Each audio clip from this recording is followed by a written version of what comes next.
네, 안녕하세요. 네, 저는 더 트와일라이트 라디오 제3부 수상한 책방의 점장 뜬구름 감귤 리키입니다. 환영합니다. 오늘은 별명이 틀리시잖아요. 아, 블랙키. 블랙키. 네. 아, 이거 나중에 이러다가 정말 하나하나 별명 다 세다가 이거 방송 네. 끝나겠어요. 그러게 오늘 왜 저속사제 복장을 하고 오셔가지고. 네, 컨셉이 딱 맞으시네요. 블랙키. 네. 아, 네. 뭐 아무튼 네. 자, 넘어가고. 네. 자, 저 2부 손님이 아직도 계십니다. 네. 네. 저희 집이니까요. 집겸 그리고 네. 저희가 지금 더 트와일라이트 이걸 하고 있는 그 녹음실의 주인장이기도 하시죠. 네, 네. 여기 이름이 뭐라고요? 여기요? 일기당천 스튜디오. 네. 근데 이거 찾기 진짜 어려워요. 아우. 이대에서 신내떡을 찾으신 다음에 지하로 오시면 됩니다. 네. 저는 근데 여기 약간 그 비밀기지 같아서 좋아요. 맞아요. 네. 사실은 저도 그렇습니다.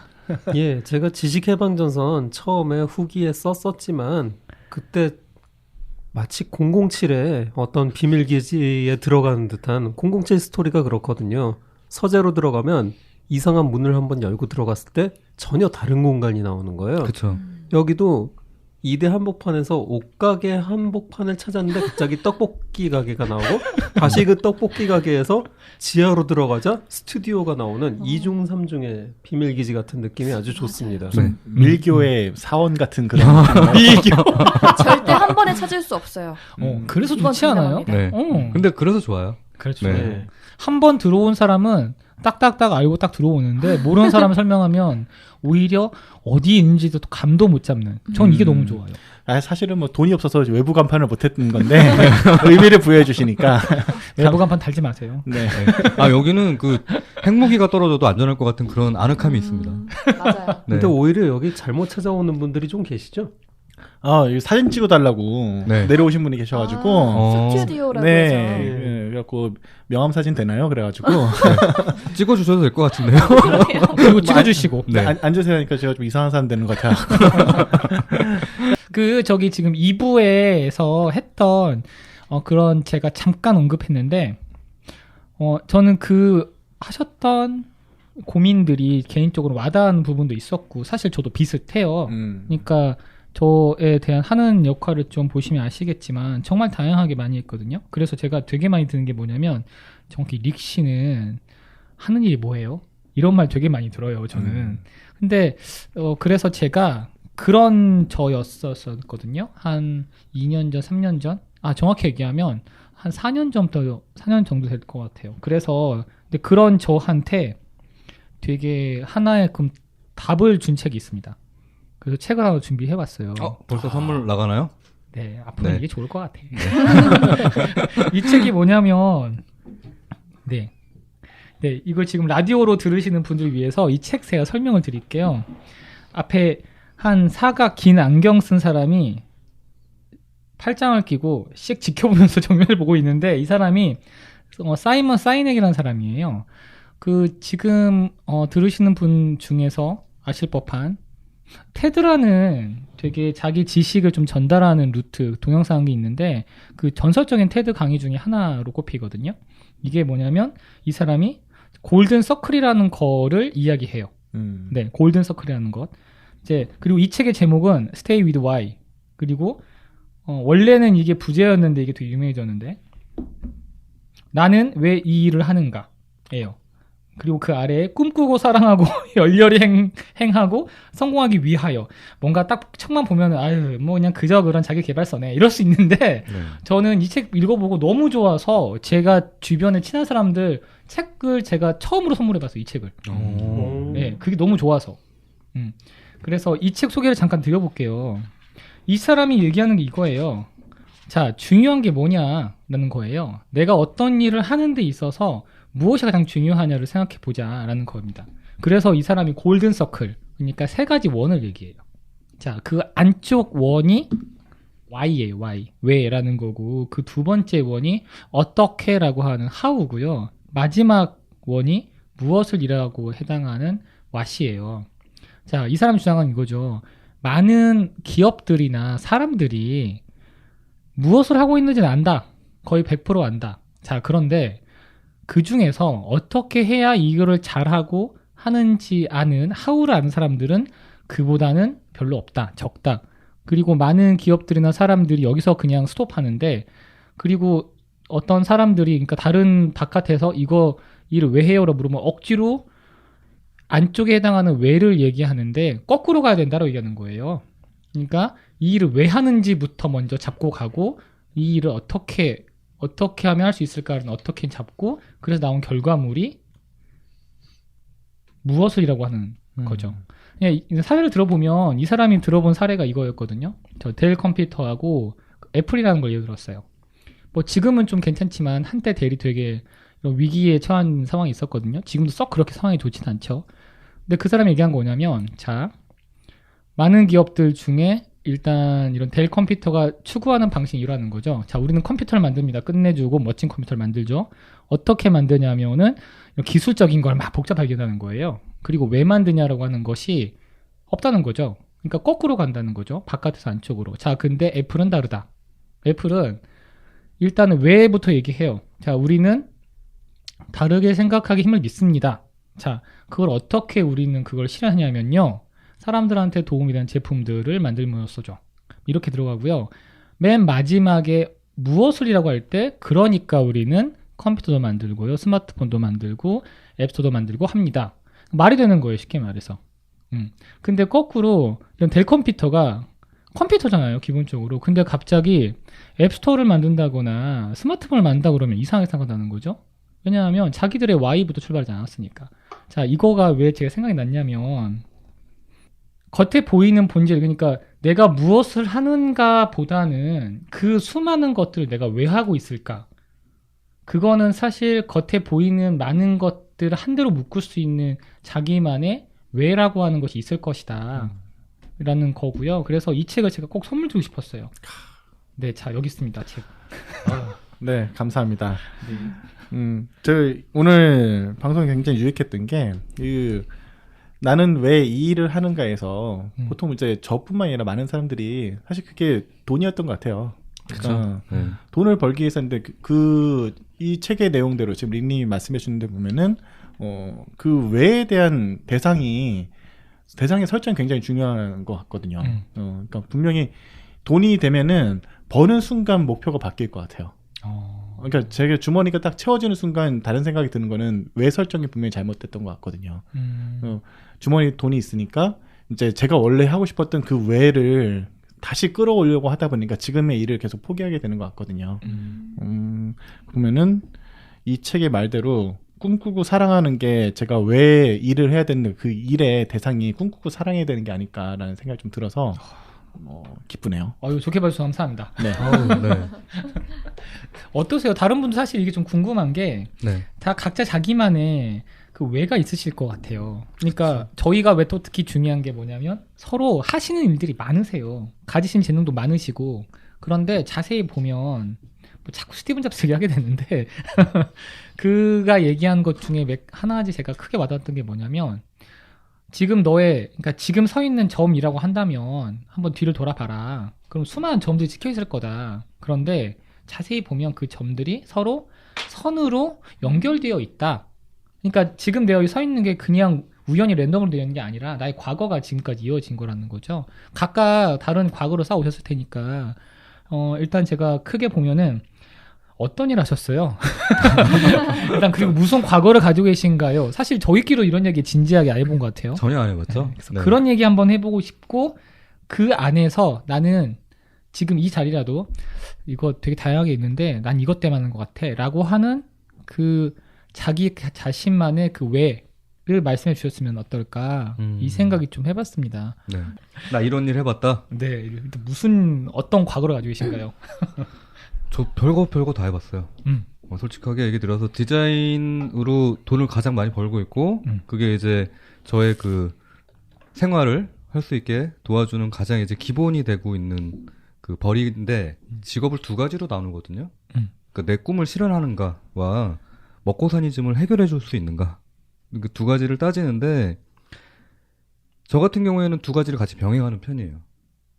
그러니까 중간에 이제 사업을 하다가 제가 꿈이죠, 이거는. 내가 잘하는 것이 아니라 내가 해보고 싶었던 거를 좀 도전을 해봤는데 그게 잘 되지 않았거든요. 사람 참 마음처럼 잘 안 돼요. 잘하는 거를 했을 때 돈도 더 많이 벌 수 있었고, 그 다음에 내가 조금 더 시간도 덜 투자할 수 있었어요. 왜냐면 잘하는 거니까, 딴 사람들보다. 딴 사람들은 이틀 걸릴 거를 나는 하루 반 만에 끝낼 수 있었으니까. 이제 그거를 하다가 이제 조금 뭐 안 좋아져서 이제 그 다음부터는 별거 다 해봤고, 그 전에도 사실은 대학교 다닐 때 여러 가지 막 아르바이트 뛰면서 별거 또 다 해봤거든요. 근데 가장 재밌는 거 삐끼? 삐끼? 네.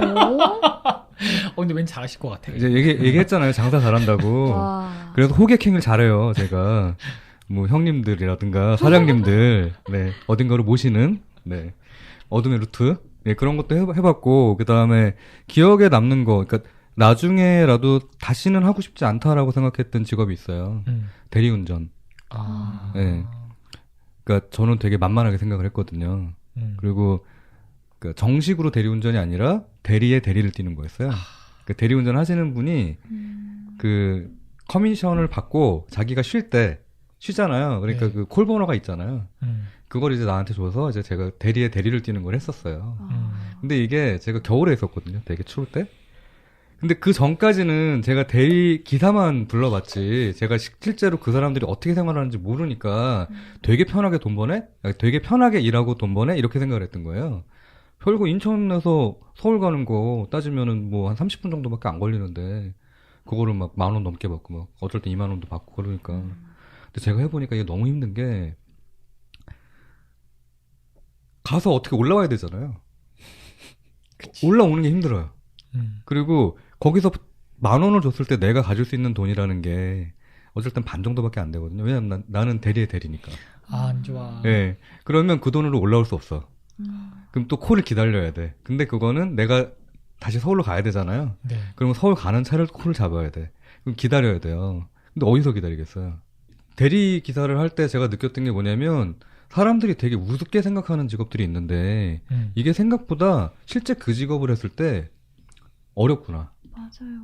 돈 버는 게 나는 그 전까지는 디자인을 하면서 여름에는 시원하게 겨울에는 따뜻한 공간에서 어쨌든 앉아서 머리를 쓰고 그냥 팔을 움직여서 하는 직업이었는데 대리운전 그냥 앉아서 하는 직업 같은데 굉장히 많이 걸어요. 네. 굉장히 많이 걸어야 되고 그 다음에 아까 추울 때 얘기 드렸는데 어디서 그 대기를 하냐면 편의점에서 대기를 해요. 근데 편의점에 가서 대기를 하려면 옷을 막 입으면 안 돼요. 그래요? 쫓겨나요. 네. 그래서 옷을 어느 정도 좀 입어야 되고 가서 돈이 아깝잖아요. 컵라면 사 먹기도 아까운 거야 사실. 이게 진짜 그때는. 그러니까 제일 싼 거 있죠. 껌. 네. 껌이라든가 아주 더 싼 것들이 있어요. 그런 거 사가지고 그거 먹으면서 버티는 거예요. 이게 이제 그런 걸로 따지면 직업할 때 직업이라는 걸 가질 때 아까 이제 무엇과 왜를 따졌잖아요. 네.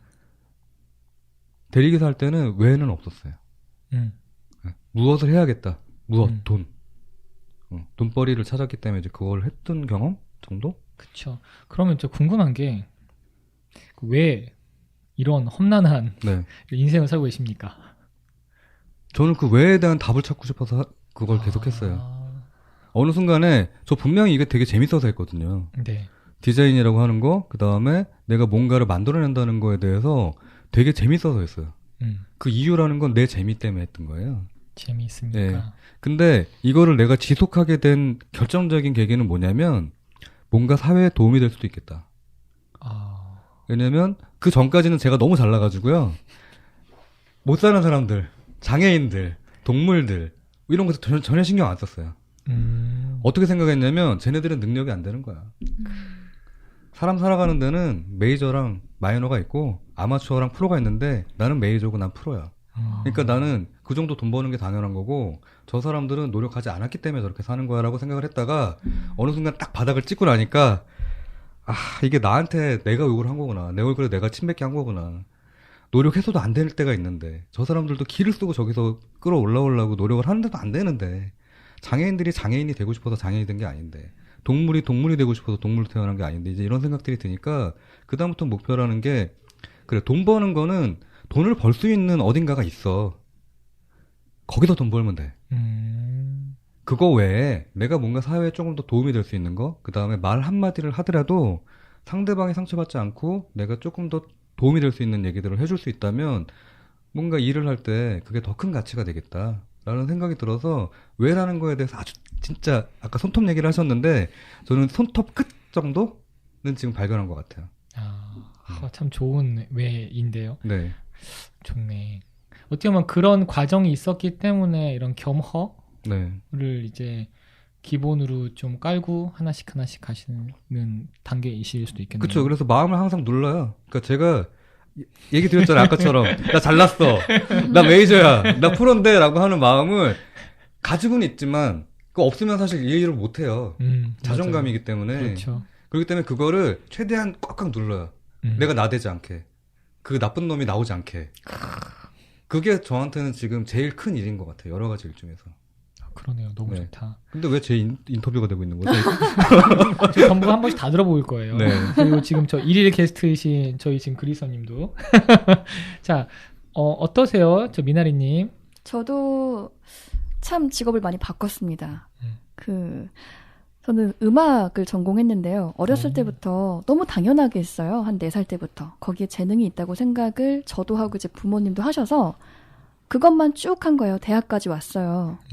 근데 그걸 전공을 하면서 이제 직업으로 삼으려다 보니 내가 어떻게 해야 될지 감이 안 오는 거예요. 만약에 내가 교육 쪽으로, 음악 교육 쪽으로 가고 싶다면 공부를 더 해야 되고 그러려면 좀 공부가 끝이 없을 것 같고 이런 고민들이 막 생겼어요. 근데 사람이 뭔가에 대한 의지가 결핍해서 나오는 거잖아요. 저 같은 경우는 이제 종합대학에 가서 이런저런 수업들을 듣다 보니까 저는 음악만 해와가지고 할 수 있는 게 너무 없는 거예요. 그러니까 모르는 게 너무 많다고 느껴진 거예요, 스스로. 그래서 되게 자신감이 없어지고 막 그랬어요. 그래서 다른 분야에 관심을 그때부터 많이 가지기 시작했어요. 그러다 보니까 하고 싶은 것도 조금씩 생기고 해가지고 그거를 한 번씩 다 해본 것 같거든요. 오, 다 해보셨다고요? 어떤 것도 하셨는데요? 다라는 건 아니지만 하고 싶은 건 그때그때 했던 것 같아요. 예를 들어서 아나운서라는 직업에 관심이 생겨서 준비를 하고 그거를 했어요. 그리고 그 다음에는 갑자기 홍보 쪽 일이 하고 싶은 거예요. 그래서 연예기획사 홍보팀에 들어갔어요. 그래서 장윤정 씨, 오. 어머님들이 사랑하시는 장윤정 씨, 박현비 씨는 소속사였어요. 좀 재밌죠? 네. 오, 재밌다. 거기는 약간 트로트계 SM이에요. 엄청 거기 행사도 많고 바쁘잖아요. 그렇죠. 거기는 안에서 일하는 사람이 거의 없어요. 다 밖에서 일합니다. 그래서 거기서 이런 뭔가 또 새로운 분야에서 스타를 만들어낸 그런 것들이 궁금해가지고 거기 들어갔죠. 그래서 거기 좀 있다가 이것도 아닌 것 같다라는 생각 들어서 또 바꿨어요. 그 다음에는 아마 출판사에 들어갔을 거예요. 편집자로. 편집자까지. 네. 들어가서 조금 일하다가 또 옮겼죠. 그 다음에 아마 이제 이런 스피치 아니면 아나운서 교육 강사로 활동했고요. 그러다가 음악 관련 일을 다시 하고 싶은 거예요. 그래서 음반사, 국내 최대 음반사에 들어갔습니다. 로엔 엔터테인먼트라는 아이유 소속의 네. 거기가 이제 보통 그냥 아이유의 기획사라고만 생각하시기 쉬운데 멜론을 가지고 있고 맞아. 네, 그리고 음반사, 그러니까 유통까지 다 하는 그냥 밸류체인 다 갖추고 있는 가장 큰 회사라고 생각하시면 돼요. 거기서 이제 제작, 투자 뭐 이런 일들을 했는데 저는 그래 자아 실현을 했다고 생각했어요. 너무너무 하고 싶었던 일들을 조금씩 해서 그것들이 모여서 그 회사에 들어간 게 저는 너무너무 행복했거든요. 네. 그런데 작년에 퇴사를 했어요. 왜요? 그게 참 직업을 바꾸게 되는 게 다양한 이유가 있고 직업마다 굉장히 장단점이 뚜렷하더라고요. 근데 그래서 거기서 하나하나 옮겨가는 데에 대한 이유는 다 다르지만 제가 저 자신을 돌아보니 저는 이제 정말 제가 창의적으로 주도적으로 해나가야 하는 저의 일을 해야 되는 사람이더라고요. 네, 그래서 그 좋은 회사, 마음에 들었던 회사를 박차고 나와서 이 고생을 하고 있어요. 자, 그러면 여기서 왜 그러시는 거예요? 네, 공통 질문이다. 왜 일단 그러시는 저 같은 경우는 스트레스에 굉장히 취약한 사람이다 보니까 네. 싫은 걸 안 하는 거, 피하는 게 제일 중요했던 것 같아요. 그래서 아까 이제 직업마다 장단점이 너무 뚜렷하다고 했는데 그 장점이 단점을 견딜 수 있을 만한 큰 장점이라면 머물 수 있는데 단점이 나에게 더 크다라고 하면 길게 봤을 때 이것을 내가 다 짊어지고 갈 수 있을까라는 고민한 다음에 그게 아닌 것 같으면 빨리 나왔어요. 그렇구나. 네. 좀 더 Y를 해볼까요? 자, 어떤 거 지금 여러 가지 걸 하셨잖아요. 네. 아직도 갈 길이 많으시고 이제 어찌보면 회사를 나와서 어찌보면 저희랑 지금 합류하신 것도 같이 하시는 거죠. 네. 자기만의 Y가 뭘까요? 자기 움직이는 원동력이라고 할까? 원동력. 하고 싶은 게 생길 때마다 그것만 딱 생각하고 확 가는 것 같기도 해요. 그러니까 어쨌든 지금도 하고 싶은 일이 있기 때문에 작년에 회사를 그만두게 된 거기도 하거든요. 그래서 만약에 내가 제일 하고 싶은 게 딱히 없었으면 회사를 그냥 다녔을 것 같은데 또 하나의 꿈이 생겨서 바로 과감하게 퇴사를 했어요. 지금 꿈은 뭔가요, 그러면? 지금 꿈은 사실 뭐 하나의 직업이라기보다는 네. 아까 다 같이 좀 비슷한데 저도 제일 해보고 싶은 건 제 목소리를 이용한 일. 네. 근데 굉장히 다양한 종류가 있겠죠. 목소리 연기도 될 수도 있고 아니면 지금처럼 이렇게 팟캐스트 자체가 저한테는 꿈을 이룬 거예요. 오. 네, 저는 정말 이 오디오를 활용한 일을 하고 싶었거든요. 그래서 이런 관련 일을 하고 싶은데 그러면서도 다른 자잘한 일들을 다 같이 하고 싶어요. 그러려면 회사에 소속되면 하기 힘들잖아요. 그렇죠. 그게 가장 큰 문제가. 그래서 프리랜서가 돼야 되는 거예요. 어떤 건지 알 것 같다. 네, 다 비슷하시죠? 네, 네. 좋네요. 자, 그러면 저희들의 노무대님. 뭐 저는 그 여러분들의 이야기를 듣고 있자 보니까 난 참 너무 잉여롭게 인생을 살았구나 그런 생각이 들면서 저는 그런 것 같아요. 언제나 두 가지 일에서 고민을 하게 되는데 나만 다른 사람한테 인정을 받고 싶어하는 종류의 일과 자기 자신이 만족해서 하는 일이 전 좀 많이 동떨어져 있었어요. 그래서 다른 사람한테 인정을 받고 싶어하는 일은 의외로 문제 해결에 가까운 측면들이었는데 누군가의 작은 컴퓨터를 고쳐준다든지 아니면 여러 대의 서버를 결합해서 뭔가 웹 서비스를 가능하게 한다든지 또 글을 다듬어 준다든지 영상에 대해서 뭐 리뷰를 쓴다든지 이런 것들이 다 다른 사람들의 요구에 의해서 저는 또 그런 그 요구에 부응해서 인정을 받고 싶어 해서 하는 일인데 언제나 제가 바라는 수준의 인정은 받지 못했던 것 같아요. 그러다 보니까 이 인정을 계속 받고 싶어서 이 일을 하게 되지 않나 하는 측면이 있고 예전에는 동떨어져 있지 않고 겹치는 분야라고 생각을 했는데 제가 자기 만족으로 좋아하는 것들은 결국은 서사의 문화입니다. 그래서 그림으로 그려졌건 글로 쓰여졌건 기승전결의 이야기 자체를 탐구하는 걸 좋아하고요. 그러다 보니까 이게 컴퓨터를 들여다보건 영화를 보건 그 기승전결이 보이는 문화를 캐내고 그 존재 의미를 찾는 걸 좋아하거든요. 그래서 아직도 이 두 가지 고민 사이에서 방황을 하면서 나는 왜 이 일을 하고 있을까? 그리고 또 다음에는 어떤 일을 하게 될 것인가? 이렇게 번민을 하는 것 같아요. 근데 중요한 것은 재미를 찾아서 해온 것들이고 그러다 보니까 앞으로도 계속 이렇게 살게 되지 않을까 그런 생각은 합니다. 진짜 멋진 얘기시네요.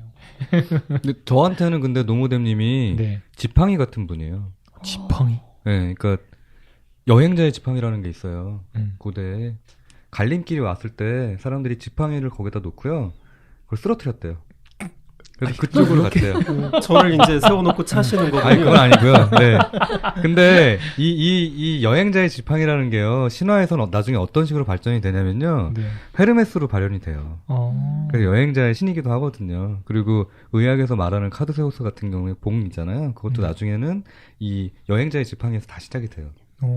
그래서 이 여행자의 지팡이라는 거는 여행자들에게 갈 길을 알려주는 뭔가 그런 이정표 또는 안내자 역할을 하거든요. 근데 저한테는 노무댐님이 가끔가다 이렇게 주시는 것들이 있어요. 요거 한번 읽어보세요. 뭐 이 기사 재밌어요? 요거 보셨나요? 하고서 이렇게 저한테 보여주시는 게 있는데 그게 사실 저한테 너무 필요할 때가 있었고 너무 재밌고 또 그런 것들이 도대체 이런 정보를 도대체 맞아. 어디서 찾으신 거지? 왜냐면 이런 정보를 주려면 이것만 본 게 아니라 굉장히 많은 것들을 보고 제이크라는 사람한테 이거 진짜 지금 필요하다라고 생각해서 이거 건네주시는 거거든요. 그렇기 때문에 저한테는 그 여행자의 지팡이 같은 분이세요. 되게 좋아요. 네. 여기서 뭐 잠깐 저도 지금 노무대님에 대한 얘기를 좀 해보면 제가 그린 노무대님의 캐릭터를 보시면 노란색 카나리아가 있을 겁니다. 그쵸. 그게 이제 제가 뭐 기회가 되면 각각 왜 저 제이크님 위에는 무슨 빨간색 왕관같이 보이는 게 있고 왜 미나리님에는 그 X자로 가운데 꼬여 있고 이렇게 커다란 보색 리본이 있는지 뭐 이런 말씀 드릴 것 같은데 일단 노무드님 말씀드리자면 그 옛날에 그 변변한 어떤 기술이 없었을 시절에 그 지하 탄광으로 가면 좀 이산화탄소 수치가 올라오거나 하면 위험하거든요. 근데 그게 카나리아를 같이 데리고 가요. 왜 그러냐면 인간이 느끼는 감지하는 그 수준보다 카나리아가 느끼는 게 훨씬 민감하기 때문에 카나리아 그 안에서 뭔가 이상하거나 그러면 빨리 나와야 되는 거예요. 이 사회의 기준을 정할 때 기준선이라는 게 있어야 되거든요. 저희도 지금 하는 프로젝트에 있어서 기준선이 있어야 되고. 근데 그런 기준선 역할을 해주시는 거예요. 왜 그러냐면 야 이렇게까지 이 정도까지 디테일하게 느낄 수 있구나. 여기까지 생각할 수 있구나라고 하는 그런 세심과 배려 내지는 그런 정말 센서티브한 분이세요. 제가 봤을 때. 네. 그렇기 때문에 그 카나리아를 제가 딱 하나의 아이콘을 잡아드린 거거든요. 그래서 이거 너무 좋아요. 사실 노무대님 계셔가지고. 아니 그 카나리아 다 죽는다고 하던데. 안 죽어요. 제가 찾아봤는데 그 카나리아가 이상해지고 그냥 데리고 나와도 왜냐면 비싸거든요. 그럼요. 안 죽습니다. 살려야 되니까. 그럼요. 나가야 되니까. 아유. 저는 오히려 싼 줄 알았는데. 아니요. 그 영화에도 나오잖아요. 컨택트에 보면은 외계인하고 처음에 가가지고 거기에 공기 자체가 좀 문제가 있나 없나 판단하는 게 거기 카나리아 딱 들고 가잖아요. 딱 들고 가죠. 네, 거기 나오는 새가 카나리아거든요. 너무 웃긴다. 자, 저 하기 전에 여기 지금 1일 게스트이신 네. 그리스도님, 자 과거에 어떤 일을 하셨는지 아까 이 방송 못 들으신 분, 이 방송이 지금 저 3부 수상한 책방이고요. 2부 때 좀 풀어주셨는데 뭐 한 20번 넘게 직업을 바꾸셨으니까 그 네. 중에 내가 기억에 남는 몇 가지 포인트를 말씀해 주시고 그 일을 왜 하는지. 이게 바꾼 직업이 많으니까 그 중에 하나 선택하는 게 되게 어렵더라고요. 근데 그 계기가 됐던 게 참 이거 눈물 없이는 들을 수 없는 저도 사연이긴 하지만 영화 일을 하다가 그만두게 된 계기가 있었어요. 네. 그게 이제 사기를 맞아가지고 금액이 정확히 3천만 원이었어요. 어쨌든 그게 이제 허공을 날아가니까 제가 한 달을 일단 방황을 하다가 집에 먹을 게 없는 거예요. 집에 먹을 게 밀가루밖에 없어가지고 그걸로 아무것도 없는 그 밀 전병 붙여서 먹은 적이 있었어요. 너무 그게 상황이 그러다 보니까 그래서 뭔가라도 일을 하자. 이거를 좀 이제 잊기 위해서 그 배도 고프고 밀가루도 떨어질 시기가 돼가지고 그래서 가장 집에 가까운 곳에서 그 택배 상하차 하는 일이 있던 거예요. 택배 상하차 하는 일, 뭐 요즘은 다들 아시겠지만 거의 지옥의 일이다라고 할 정도로 굉장히 노동이 육체적으로 힘든 일 중에 하나거든요. 일단은 그건 주급이 있었어요. 일주일에 한 번씩 돈을 받는데 그 일을 너무 힘든데 주급 나올 때까지 집에 식량이 버텨주지 못한 거예요. 너무 배가 고팠어요. 그마저도. 네. 일주일 뒤에 돈을 받아서 이 기쁜 마음으로 뭘 먹을까 했는데 제가 이제 뚝섬통에 살다 보니까 그 돼지갈비 맛있는 데 있어갖고 돼지갈비를 실컷 먹었어요. 실컷 먹었는데 먹고 나니까 그 일을 다시 하고 싶지 않은 거예요. 네. 왜 내가 이 일을 했지? 내가 고작 이걸 먹으려고 그 일을 했던가? 영화를 한다고 누구한테는 뭐 김 감독 소리 듣고 누구한테는 뭐 김작 소리 듣고 하다가 이러고 이해하겠던가? 그 자괴감이 돼지고기를 먹으면서 눈물이 날 정도로 그런 일이 있었죠. 그래서 나는 진짜 이거를 하면 안 되겠구나. 내가 이 일이 나쁜 일이어서가 아니라 하면 안 되겠구나는 생각을 그때 들었던 거죠. 그렇게 해서 선택과 그다음에 그거를 하지 않게 된 계기가 됐었고, 그럼에도 불구하고 결국에는 제가 계속 제가 이 일을 선택했던 게 계속 돈이었어요, 그동안. 그래서 선택과 계속 선택을 하게 되는 그런 반복의 좀 그런 소용돌이 속에 좀 있었던 거죠. 그러셨구나. 네. 그러면 뭐 아까 2부 무책임 상담소를 쑥 거치면서 이제 그런 대한 새로운 Y를 이제 찾아가시면 되겠네요. 그래서 어쨌든 이 스튜디오가 생긴 게 저한테 굉장히 다행인 게 여기서도 또 선택과 또 하지 않게 되는 그 계기가 제가 이제 미드 팟캐스트로 굉장히 잘 됐거든요.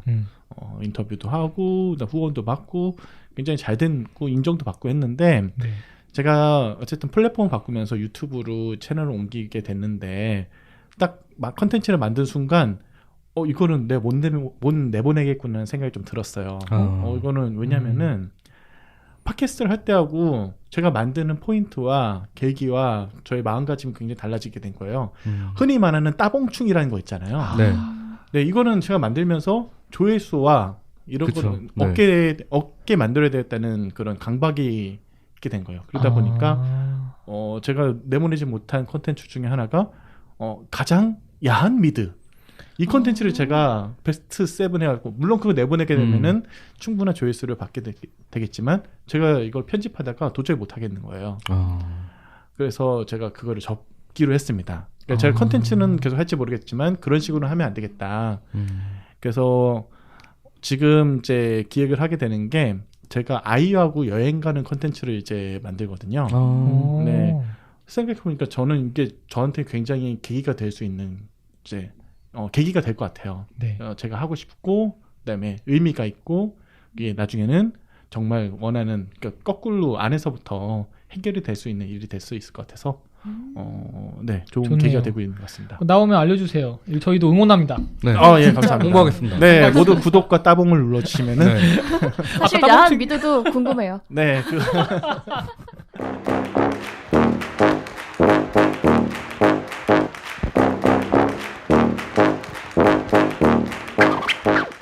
좋네요. 저를 잠깐 얘기 드리면 네. 뭐 저 같은 경우에도 좀 많은 걸 했는데 뭐 일단 얘기가 되면 제가 그 아주 어릴 때 소꿉치구가 없었고 생각해 보면 이제 제 과거를 이제 복귀해 보면 혼자 살 수 있는 게 책 읽고 그림 그리는 것인 거예요. 그래서 그 옛날 정말 꼬꼬마 시절의 습관이 평생을 쭉 갔던 것 같습니다. 그래서 무언가를 보고 읽고 하는 걸 되게 좋아하고 그림 그리는 건 평생 갔던 거죠.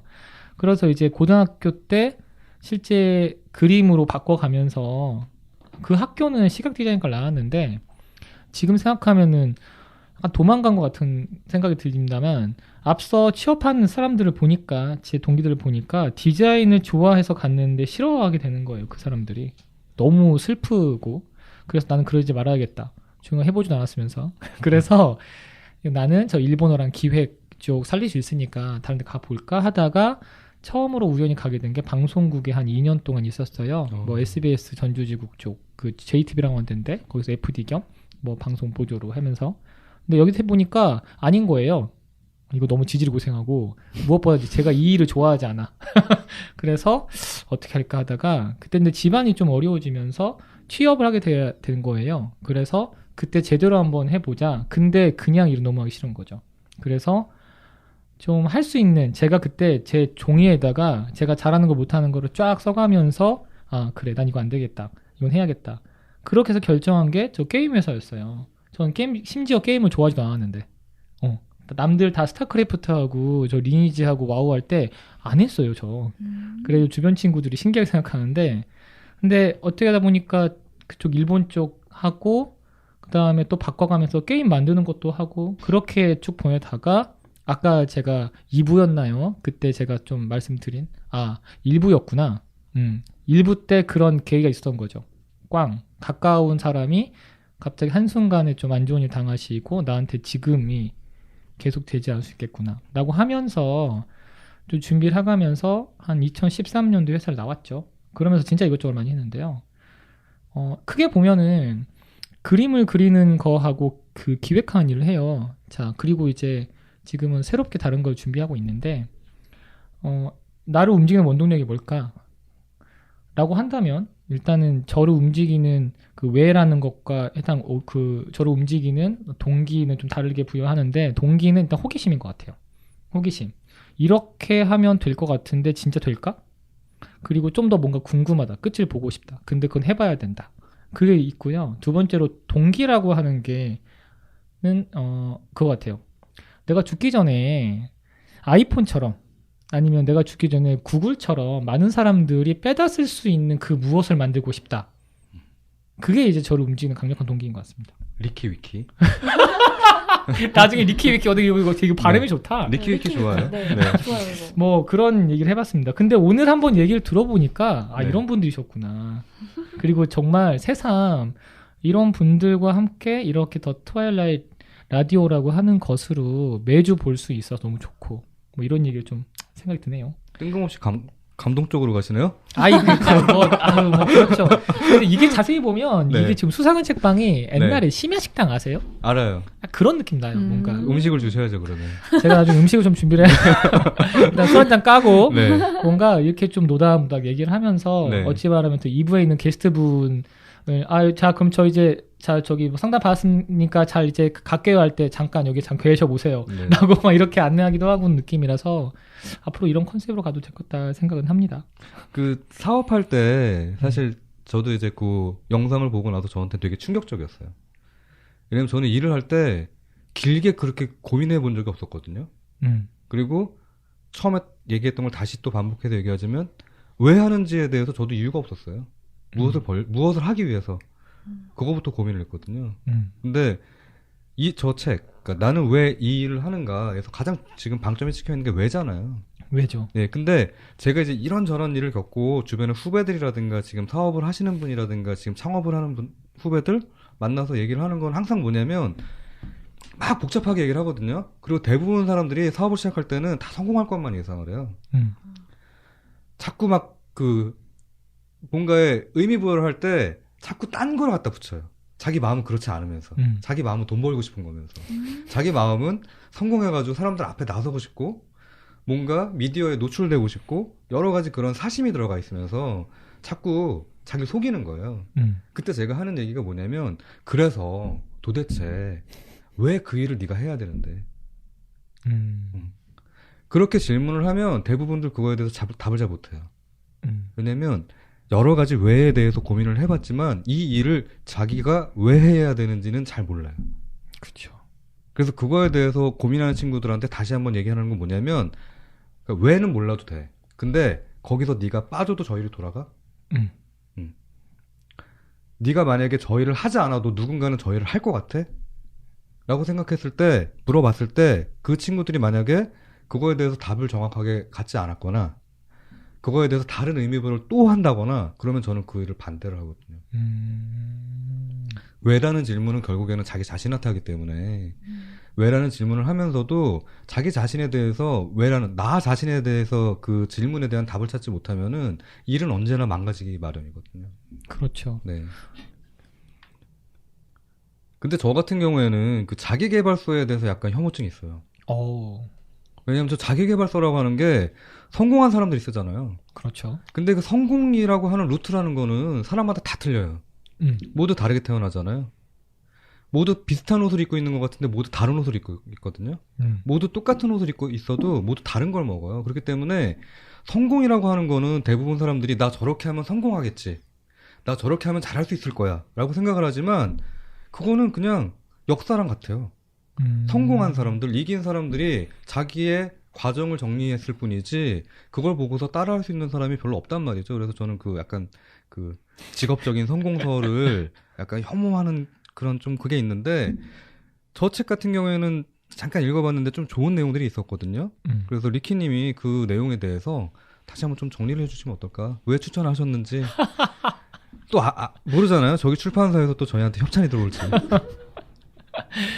저 책, 아까 제가 책 소개를 하면서 좀 장황하게 설명하긴 했는데, 저게 저희한테 던져주는 시사점은 뭐냐면, 어떤 일을 하는 데 있어서, 그 중요한 포인트들을 생각하면서 가라에 좀 가까웠단 말이죠. 네. 그러니까 why, how, what이 보통은 이게 좀 명확히 구분되어 있지 않은 상태에서 되게 믹스돼서 보통 일을 막 진행해요. 그러면 사람들이 가장 많이 얘기하는 게, 야, 다 먹고 살자고 하는 거야.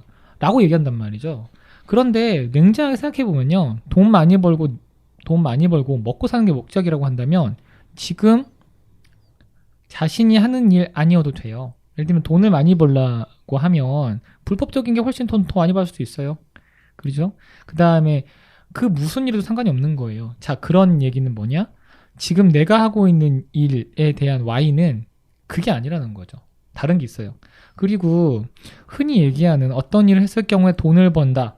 돈은 절대 Y가 될 수 없다고 생각하는 게 뭐냐면 어떤 일을 했을 때 부수적으로 같이 오는 일종의 결과에 가깝지 돈을 버는 것이 목적이 되는 순간 일단은 당위적인 면으로 그래서도 안 되고 또 사실적인 면으로도 그게 이제 맞아떨어지는 않는 거죠. 왜냐하면 아까 말씀드린 것처럼 자, 그래서 저거 같은 경우에는 너가 지금 그러면 이 할 일을 하고 있는 거에 대한 정확히 너를 움직이는 그런 모티베이션은 무언데, 그리고 그 여러 가지 깊이 있는 질문들을 좀 저한테 던져주는 면이 있어서 그렇고요. 그리고 자기 참고서에 대해 잠깐 얘기해보면, 혹시 참고서 많이, 그러니까 자기계발서라고 하죠, 흔히. 그 네. 카테고리 분류가 있는데, 저도 되게 싫어했었는데 최근 생각이 바뀌었거든요. 다른 분들은 이 카테고리에 대해 어떻게 생각하시는지 궁금해요. 자, 그럼 지금 여기서 궁금한 게 뭐냐면, 저희가 지금 책 얘기하고 있으니까 자기한테 동기부여를 시킨 책이 각자 있으신지. 왜 저희가 그전 시간에는 나에게 큰 영향을 미친 책을 얘기했다고 한다면, 이 책 같은 경우에는 나의 Y에 어떤 그 부여가 된 책이 있을까? 이게 좀 궁금하네요. 저 같은 경우는 이 IT 업계에 있어서 글을 진짜 재미있게 쓰는 양반이 하나 있는데 스티븐 레비라고요. 스티븐 레비가 쓴 해커라는 책이 있습니다. 스티븐 레비가 해커라는 책을 쓰기 전에는 세상은 이제 두 가지 시각이 공존하고 있었죠. 하나는 해커하면 벌써 되게 어려운 기술서적이나 어떤 되게 테크닉적인 이야기가 나오거나 아니면 그냥 컴퓨터 그 문화가 발달을 하면서 일어날 수 있는 어떤 일종의 범죄 문화로밖에 바라보지 못하는 두 개의 시각이 공존하고 있었는데, 스티븐 레비는 되게 놀랍게도 해커가 우리 사회에 어떻게 등장을 하게 되었고, 당신들이 모르고 있었던 위대한 컴퓨터 엔지니어들이 사실은 왜 해커였는지, 그리고 그들끼리는 어떤 관계가 일어나고 있었는지를 스티브 잡스가 애플에 복귀하기 전에 이게 쓴 책인데, 스티브 잡스와 빌 게이츠의 얘기까지도 양념처럼 굉장히 재밌게 들어가 있는 책인데요.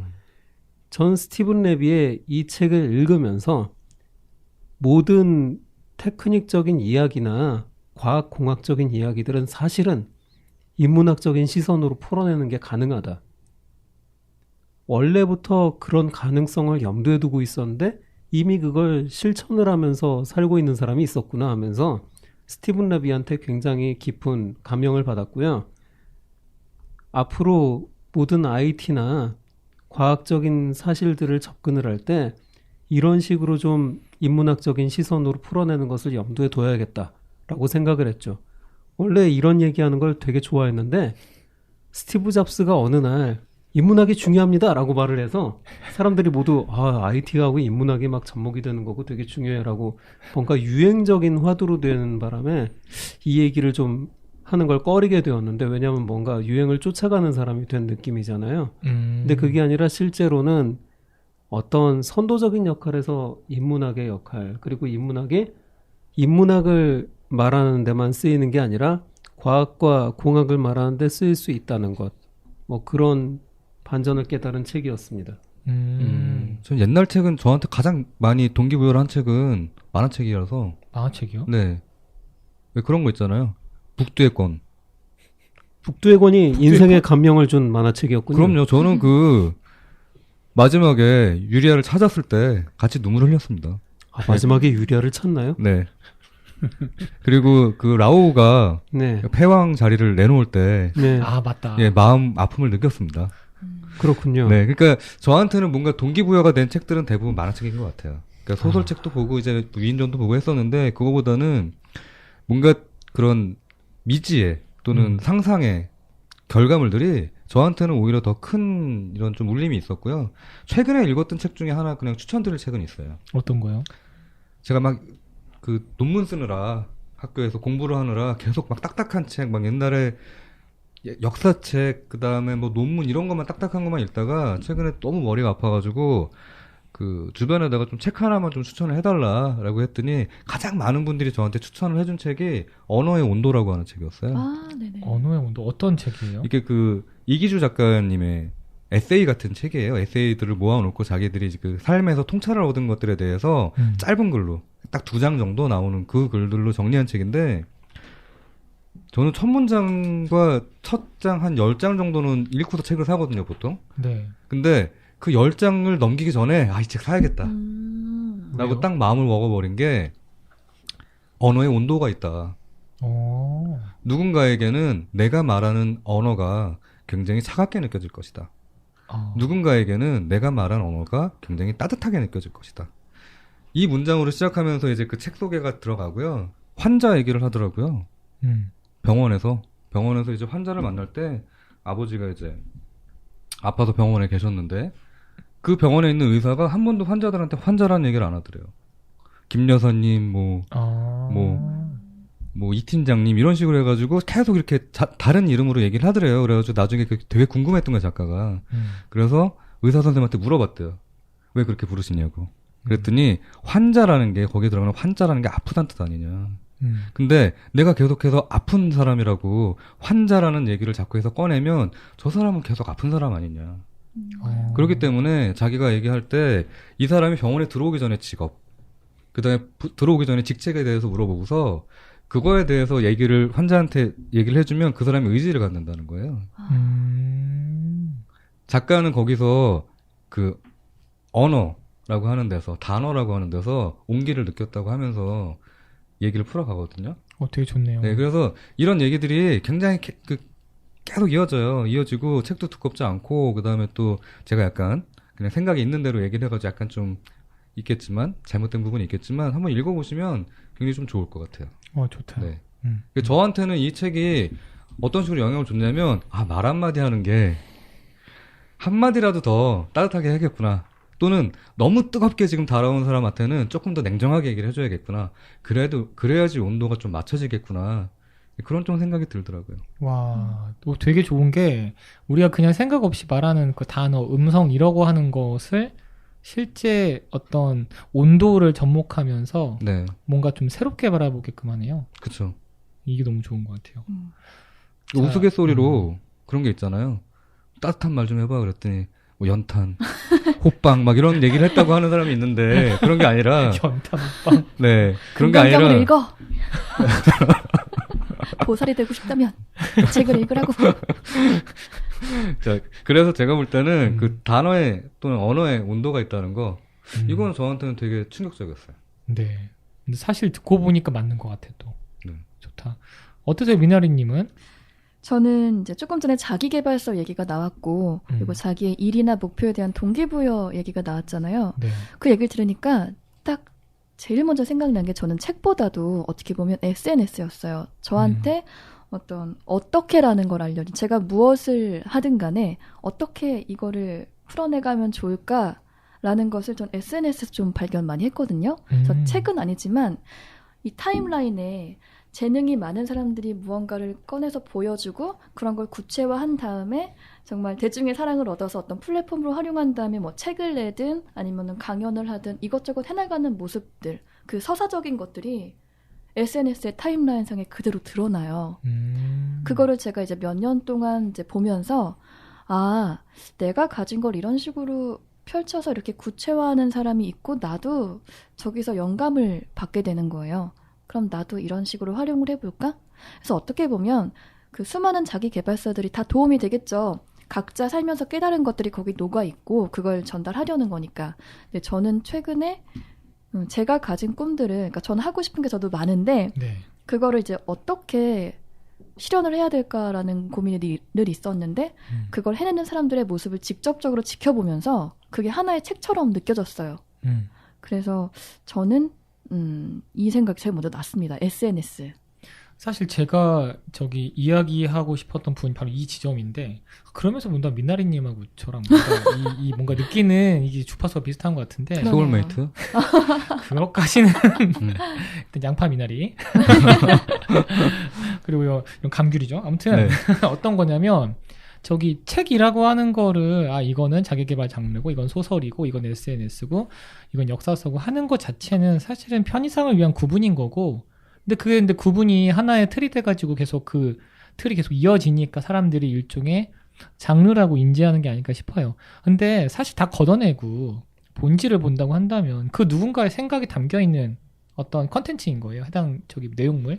그렇게 보면은 그 사람의 누군가의 생각이겠죠. 생각을 잠깐이라도 엿볼 수 있는, 물론 100% 다 전달받지 못해요.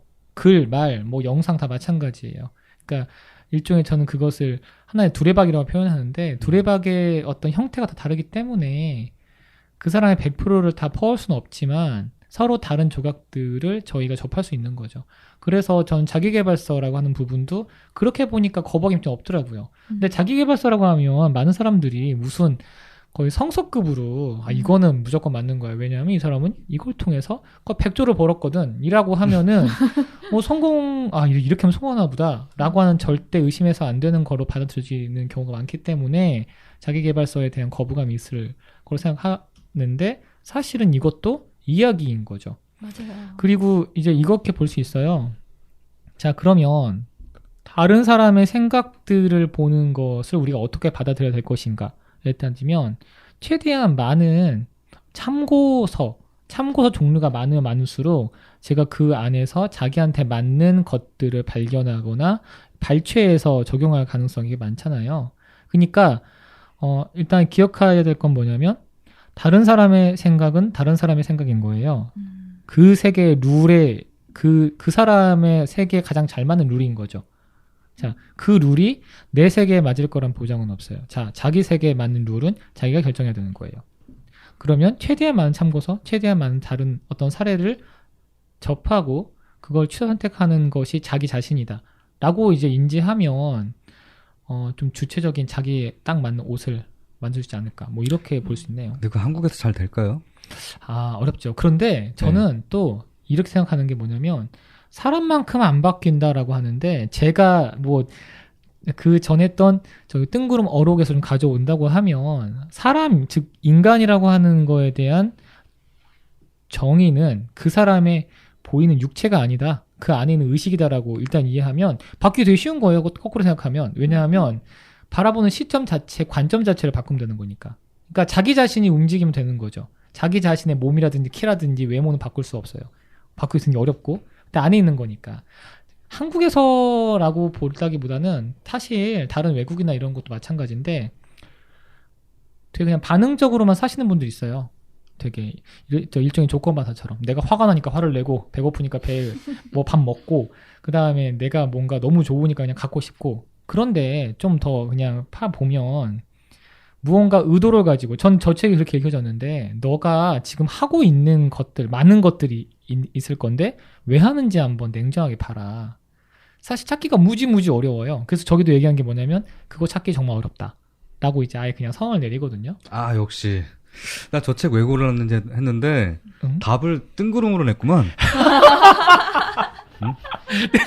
아 저는 얘기를 계속 이어가시는데 잠깐 끊어서 죄송한데 괜찮아요.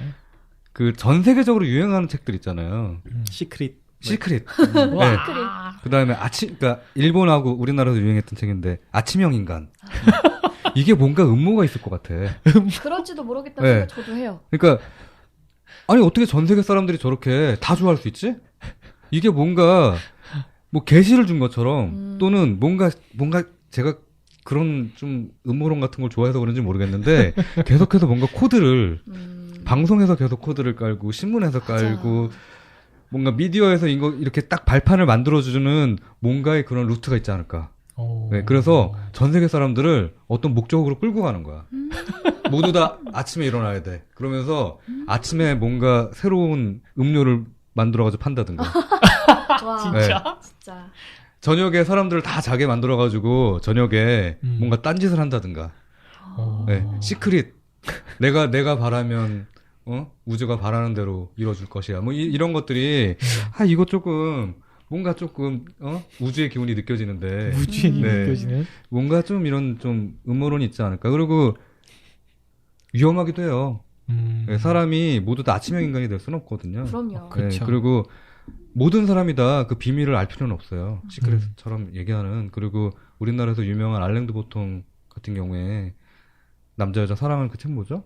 왜 나는 너를 사랑할까도 있고 우리는 사랑일까도 네네 있고. 그런 책들 보면은 사람들이 거기에 흠뻑 빠져서 읽잖아요. 네. 근데 거기에서 나온 걸 마치 명언처럼 인생의 가치처럼 사람은 마치 이렇게 해야 되는 것처럼 그거 믿는 사람들이 굉장히 많이 생겨요. 이 책을 읽으면서. 그런 거 보면서 모든 사람이 그렇게 살 필요는 없거든요. 네. 네. 그렇기 때문에 본인이 선택한다는 거. 그리고 본인이 무언가에 대해서 거기서 진리를 뽑아낸다고 하는 거는 절대 책 한 권 가지고는 힘들다는 거죠. 안 됩니다. 네. 그러니까 많이 읽으시고 네. 더 좋은 거는 다상량이라고 하잖아요. 다독보단 맞아요. 다상량이라고. 네. 네. 적게 읽어도 더 많이 생각하면 거기서 더 좋은 답을 얻어낼 수 있거든요.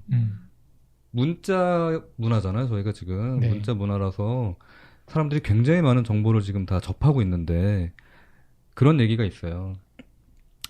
100년 전, 1000년 전의 사람들은 지금 우리가 인터넷으로 접하는 문자의 정보량보다 10분의 1, 100분의 1의 정보를 가지고서 100년 동안 지속이 되는 책을 만들어냈거든요. 진리를 만들어냈다는 거죠. 그 사람들은 과연 그렇다면 그 적은 정보를 가지고 모든 사람들이 공감할 만한 그리고 모든 사람에게 지침이 될 만한 그런 얘기들 도대체 어떻게 했는가. 그거는 그냥 많이 생각하는 수밖에 없어요. 왜라는 질문에 대해서 아까 뜬구름처럼 얘기를 하셨는데 왜라고 하는 질문이 어려운 이유는요.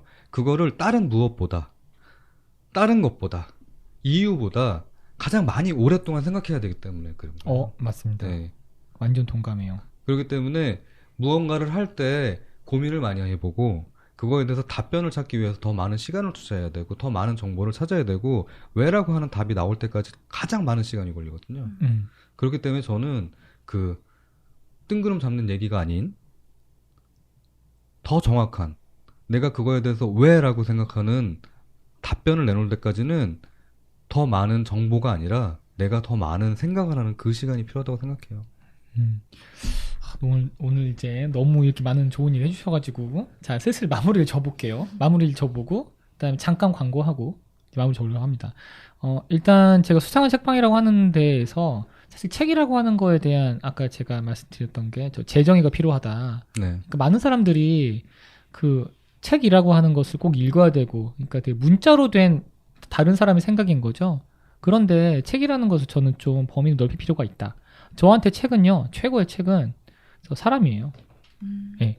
책 어떤 그런 종이에서 뽑아낸 얇은 판에 기록된 문자가 아니라 사람 그 자체가 저한테는 책이란 말입니다. 그런 것처럼 어떤 사람들한테는 만화가 책일 거고, 그다음에 어떤 사람한테 음악이 책일 거고, 영상이 책일 거예요. 그런 것처럼 책이라는 범위 자체를 좀 더 확대할 필요가 있다. 자, 두 번째로 가장 중요한 거는 얼마만큼 많은 책을 나한테 접했냐가 아니라 정말 한 권의 책이라도 두 권의 책이라도 얼마만큼 그거에 대해서 내가 깊게 나만의 Y라든지 자기 안에서 생각해보는 절대 시간을 가졌냐 이게 또 중요한 것 같습니다. 일단 이렇게 하면서 수상한 책방을 어영부영하게 마무리 한번 져보면서 한 가지 광고가 있죠? 자, 민나리님. 네. 더 트와일라이트 라디오는 여러분의 고민 신청을 받고 있습니다. 아시다시피. 그래서 2부 무책임 상담소에서 여러분의 고민을 가지고 같이 상담을 해드리고 있으니까요. 메일로 보내주셔도 되고요. 아니면 페이스북 메시지 편하신 방법으로 보내주시면 저희가 잘 듣고 무책임하게 상담해드리겠습니다.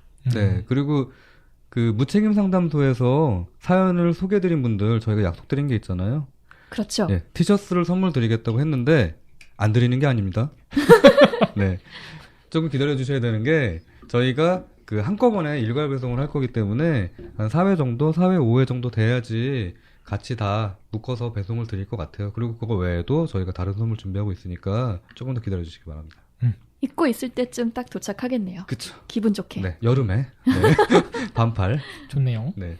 과연 지금 이야기가 나간 다음에 티셔츠를 주는 거였어 하면서 사람들이 더 많은 고민을 상담할 것인가? 아니면 지금까지 고민을 상담했던 분들이 뭐라고? 늦게 준다고? 하면서 분노를 터뜨릴 것인가? 귀추가 주목되는군요. 그게 분노가 되신다면 한쪽 콧구멍 막으시라고 말씀드렸습니다. 이렇게 오늘 전체 방송은 네, 가장 큰 진리를 얻었네요. 네. 화가 날 땐 오른쪽 콧구멍이요? 오른쪽 콧구멍을 오른쪽. 네, 오른쪽 콧구멍을 막으시면 됩니다. 좋은 네. 거 배웠습니다. 네. 예. 자, 그러면 이걸 마무리 한번 지어 보실까요? 너무 어려워. 마무리는 어렵고. 네. 저기 이거 지금 제가 마무리 져야 되는 거예요? 네, 제가 마무리할게요. 네, 마무리. 지난번에도 그랬던 것 같아. 맞아요. 지난번 얘기하셨어요. 네. 그럼요. 예. 아이고 아주. 자, 1부부터 지금 3부까지 저희 지난주에도 그러지 않았나요? 우리 2시간 반만 빨리 딱 녹음하고 타이트하게 끝낸 다음에 편집에 좀 도움을 주자라고 멤버 여러분께서 저에게 약속을 해주셨던 것 같은데 어쨌든 저희가 이렇게 길게 녹음을 하고 있고요. 실제로 방송 들으시는 분들은 제가 재미없는 부분 잘라내고 또 재밌는 부분 최대한 살리고 음악도 깔고 해서 듣기에 편하게 만들 테니까요. 다음 방송도 기대해 주시기 바랍니다. 네. 오늘 방송 여기서 마치겠습니다. 다음 방송 또 기대해 주세요. 감사합니다. 수고하셨습니다. 이 시간 너무